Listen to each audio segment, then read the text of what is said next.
Sa tahanang ito ay mayroong 4 na magkakapatid na labis na nagdadalamhati. Maaga kasi silang naiwanan ng kanilang mga magulang. Nitong Hulyo, namatay ang kanilang ina sa panganganak. Ang maliit na batang ito, ang batang isinilang na sila na ang naging mga magulang.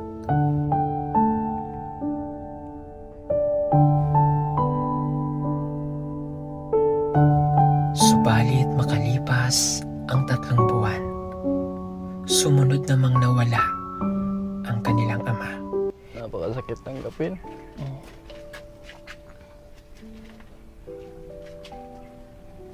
Pero talagang nakakamiss sila eh.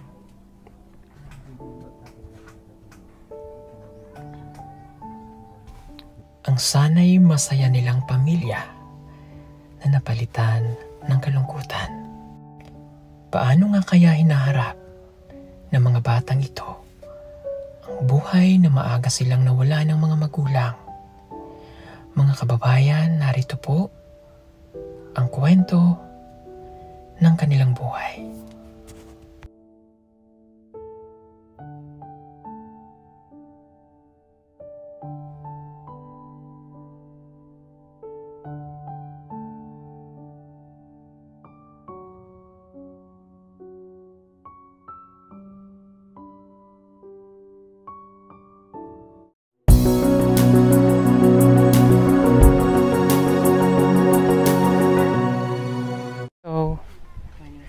Good morning!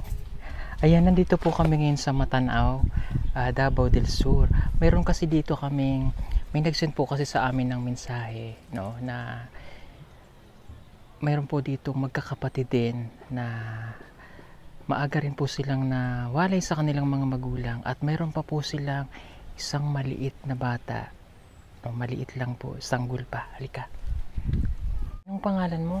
Renato po. Renato. Si Kuya? Lindo. Lindon? Yung ilan kayo magkakapatid? 5. 5. Okay, nasan yung dalawa? Yung isa po, minyo na tong isa niya. Yung isa patungo pa to dito. Okay.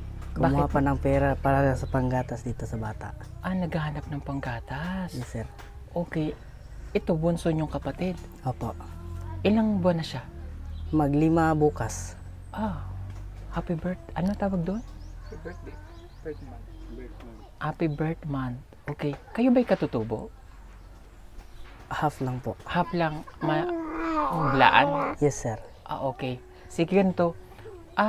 Nabalitaan kasi namin na kayo ay maagang naulila kayo. Okay. Opo. Sino yung unang nawala? Yung nanay po namin, sir. Nanay nyo. Okay. Ano nangyari kay nanay? Pag anak niya dito, So 5 months pa lang namatay nanay mo. Tapos? sumunod po yung tatay namin. Oh, Wala pang 4 na buwan. Sumunod na po siya. bago lang. So, last month lang? Namatay tatay nyo? October 22. Okay, 1 buwan pa lang ano. Anong nangyari kay tatay? Inatake po siya. Sa puso? Mild stroke. Pero nung buhay pa nanay nyo na mild stroke na siya? O biglaan lang? Biglaan lang po. Siguro inisip niya, gano'n? Dala rin sa stress niya. Sa stress? Okay. Saka sa trabaho niya. Anong trabaho ni tatay? Sa bukid po. Bukid. Okay. Ilan kayong lalaki? 4. Ka-4 po to. So yung isa babae? Oo. Yung may asawa na? Okay, puro po sila lalaki. Tapos may bunso sila. Ito 5 buwan. Anong pangalan niya? Daniel. Daniel. Singkit ang mata nyo, no? Okay, ilang taong ka na? 16. Ikaw? 14. Nag-aaral pa ba kayo? Oo. Anong Ako po. grade ka? Grade 9. Ikaw?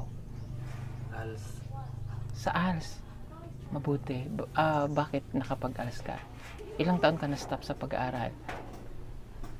Bago lang, 15. 15. So, pagkatapos mo mag-ALS, anong grade ka na? 11 po. 11. Okay. Paano nyo nasusurvive yung gantong buhay? Meron naman po kaming mga Yung ate po namin. Na may asawa na. Oo. Tsaka yung pinsan po namin dyan. Tinutulungan kayo. Oo po. Opo, pero syempre iba pa rin yung may pamilya sila. Tapos kayo ay sasaluhin nila. Opo. Mahirap pa din. Like for example, pangkain ninyo. Katulad niyan, yung kuya nyo kanyo, naghahanap pa siya ng panggatas para sa kanya. Opo, sir. Okay. Para kayong ano, no? Para kayong... Ang isa sa inyo ay parang nag-asawa tapos may anak. Pero kapatid nyo yan eh. So pag walang panggatas, mahirap. Gaano kasakit yun, yung nangyari sa inyo? Masakit po, sir. Paano nyo tinanggap? Una, siyempre, una nawala ang nanay. For sa mga lalaki pa kayo. Si tatay naman, sabi nyo na stress. Opo. Pagkamatay ng nanay ninyo, at tapos sumunod pa yung tatay nyo, anong pumasok sa isip nyo? Pero masakit naman po yung biglan lang kami iniwan. Tsaka may bata pa po. So parang naging alaala ng mga magulang nila itong bata. Okay? Pwedeng ibigay muna natin dun sa yung baby po nila.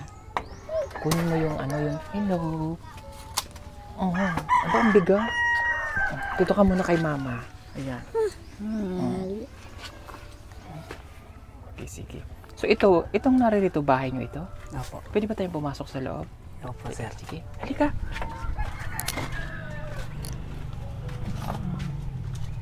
Okay.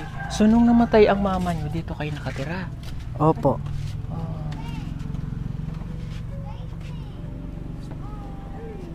Sige, upo ka dito. Upo tayo.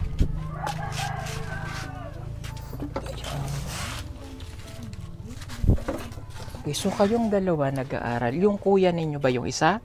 Opo. Anong maghahanap buhay siya? Opo, pero papasok na po siya sa susunod na pasokan, grade 12. Grade 12 na. Okay, so sino rin magpapaaral sa kanya? Yung tita po namin. So kaya naman, tito? Opo. Kaya kahit paano? Opo.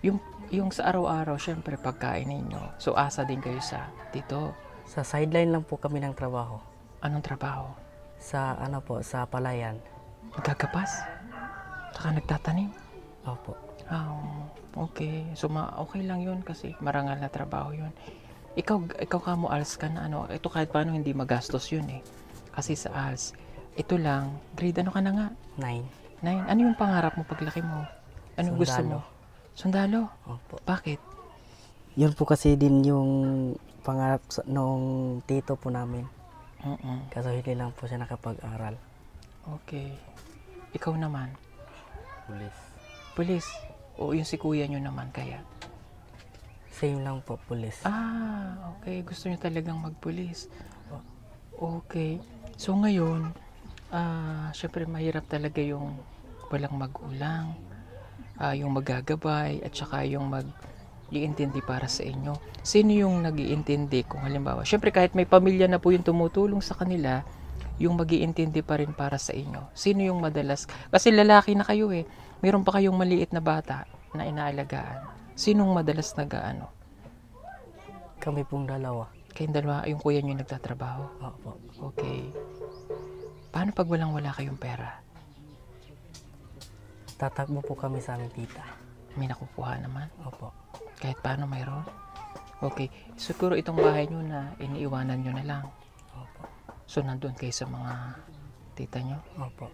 Pero hanggat maaari ayaw nyo sanang iwanan? Hindi. Okay.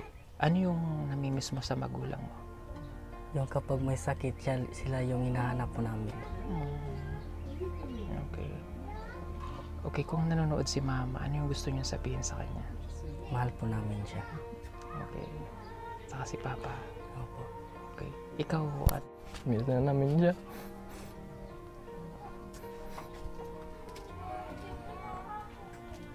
Hirap man tanggapin pero talagang nakakamiss sila eh.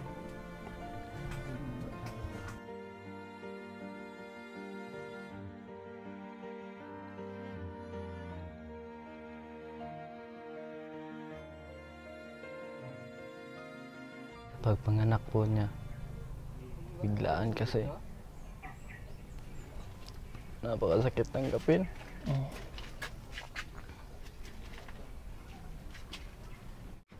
Pagdala sa kanya sa ospital, hindi na umabot.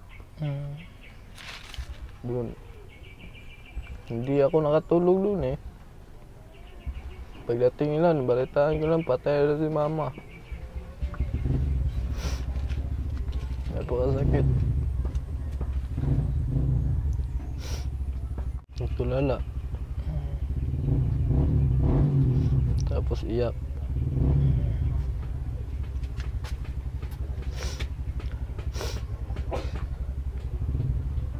Okay. Sa mga pagkakataon na hindi nyo kasama yung mga magulang ninyo, paano mo haharapin yung buhay na wala na sila? Kayanin lahat. Ano man ang nangyari.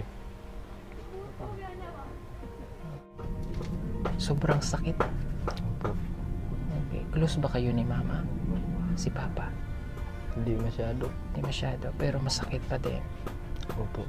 Ano yung nasabi mo nung siyempre nawala na rin si mama tapos sumunod pa si papa? Ano yung naano mo sa sarili mo? Kasayanin ko na lang. Kahit wala na sila.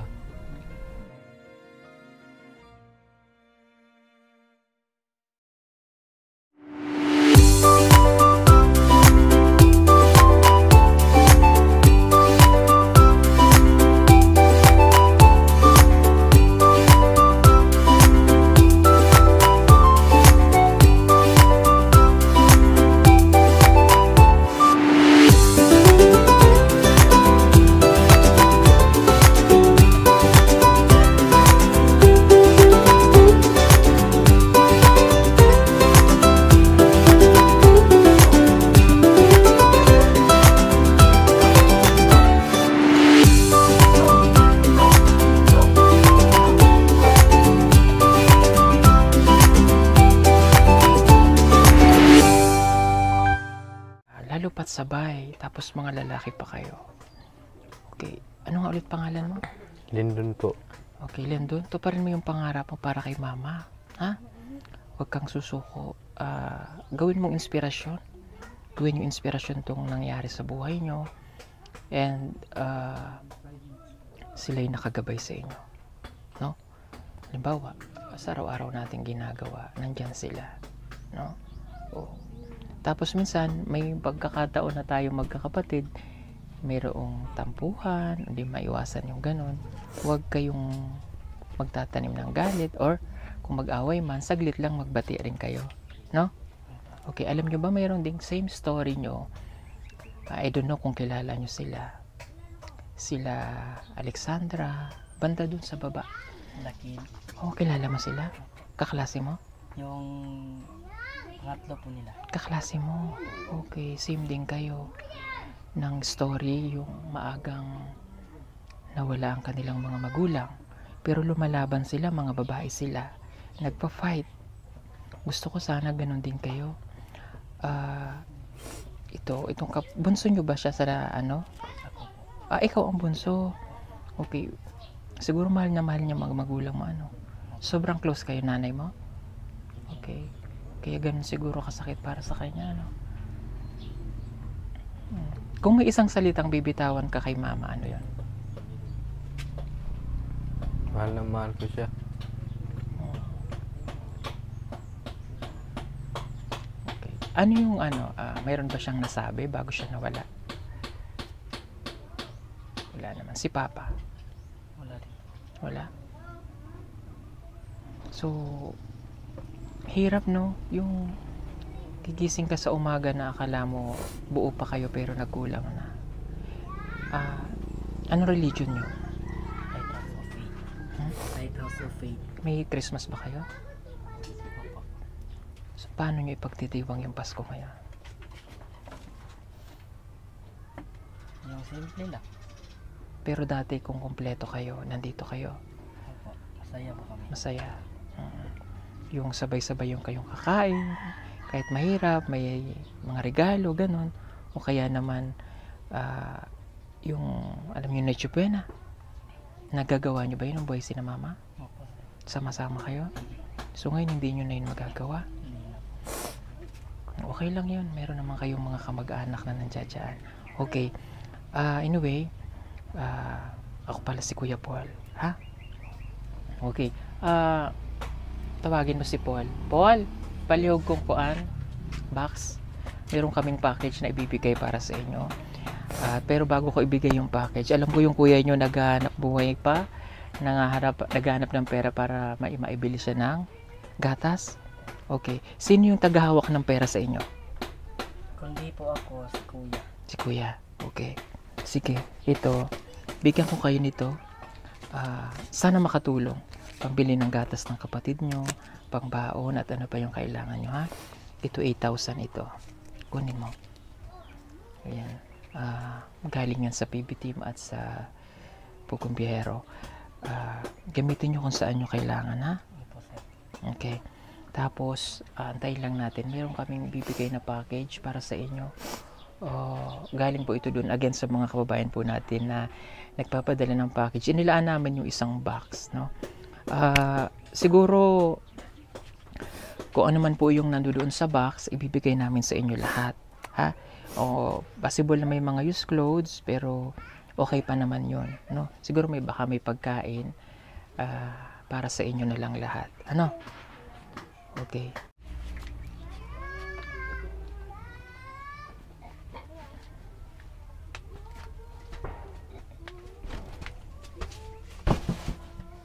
Pasok mo din doon. Halika, pingga tayo. Go.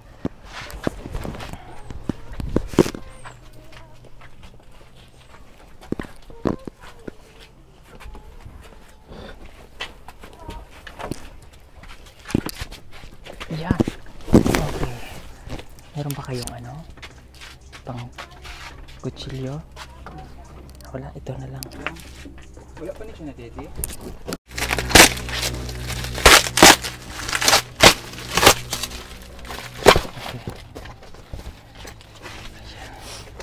Okay, tingnan natin ang laman. Okay, tama. Nakalagay dito, from Leoneda, Calaunan, Montreal, Quebec, Canada. To Pugong Biyahero. Therefore, mostly pang adult clothes ang laman ng box nito. Susunod pang children clothes naman at iba pa. Okay. Tingnan natin baka may magkasya sa inyo. Ayun, madami. May pagkain pa. May sapatos. Tingnan mo nga kung kanino. Wow! Tingnan mo nga. Kung kanino magkasya. Lagay ko lang dito, ha. Para maano natin. Pwede kayo na ate mo. Ito para sa inyo to. Ito nakakain naman to. Yan. Ito pa. Jacket. Siya slim yung katawan niya. Iba kasya.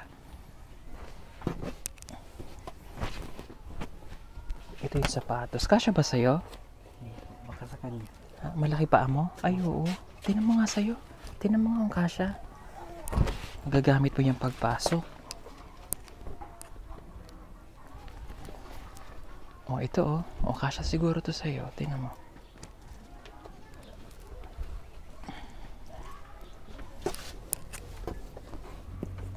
Ito pa,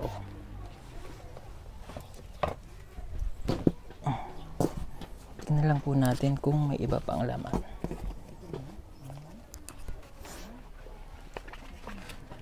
Ito para kay ate nyo.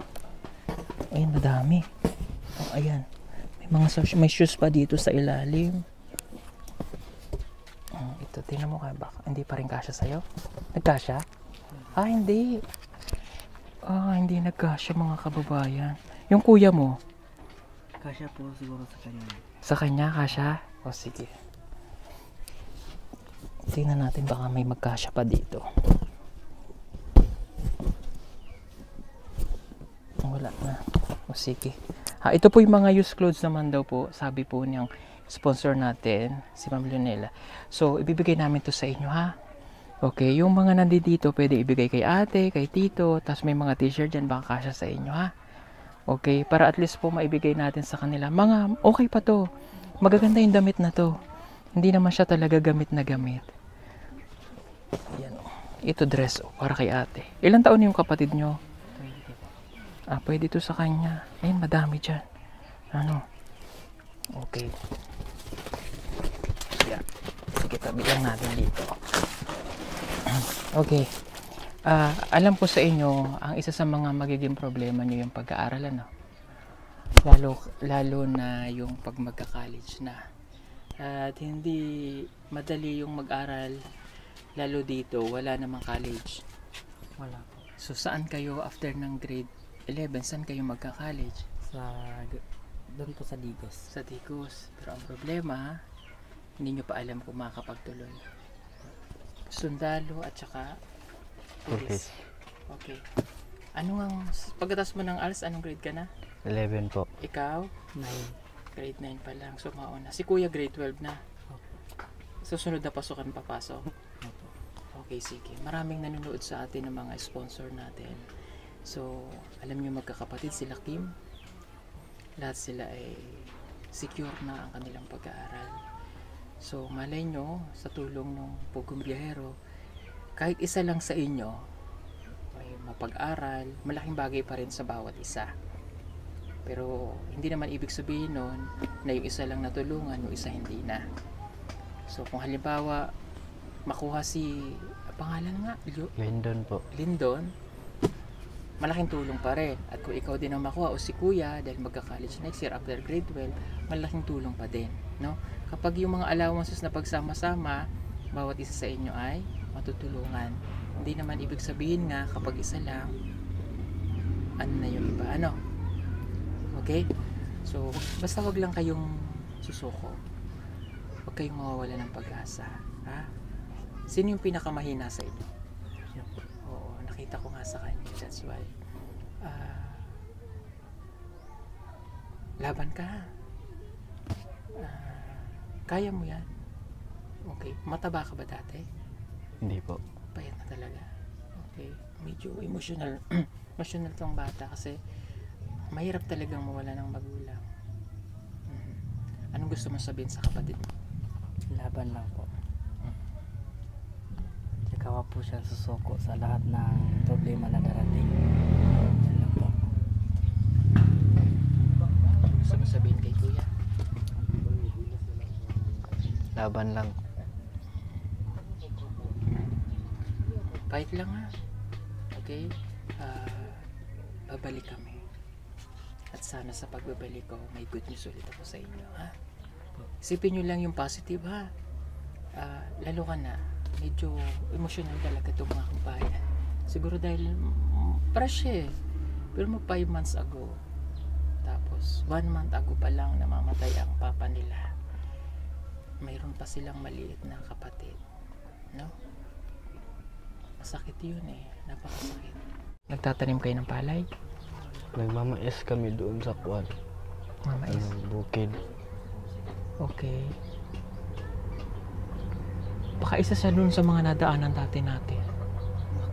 Nung makikisakay sana pero hindi sila sumakay. May ganun kang natatandaan. Barkada ko kasi yung kasama ko. Nakita mo na kami doon dati? Yung dumaan ka, tapos sumakay yung mga babae?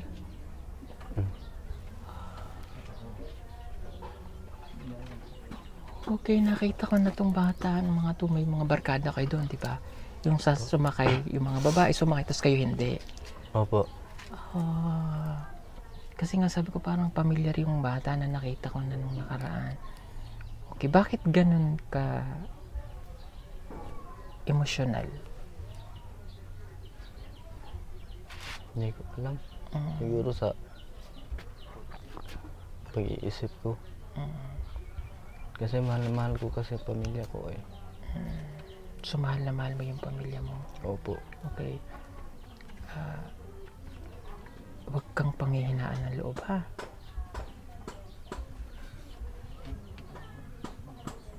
So, gusto mo talaga makatapos ng pag-aaral? Opo. Okay. Okay. Kaya mo yan, ha? Isipin mo lang palagi, may Diyos tayo, ha? Opo. Tapos ang mga pangarap sa buhay, sasamahan mo ng inspirasyon. Gawin mo yung inspirasyon yung tulad ng sinabi ko kanina, gawin mo inspirasyon yung nangyari kay mama at kay papa. No? Nandyan lang sila para gabayan ka. Okay? Okay, sige po mga kababayan. Maraming salamat po muli sa inyo. And thank you po sa nagpadala ng package.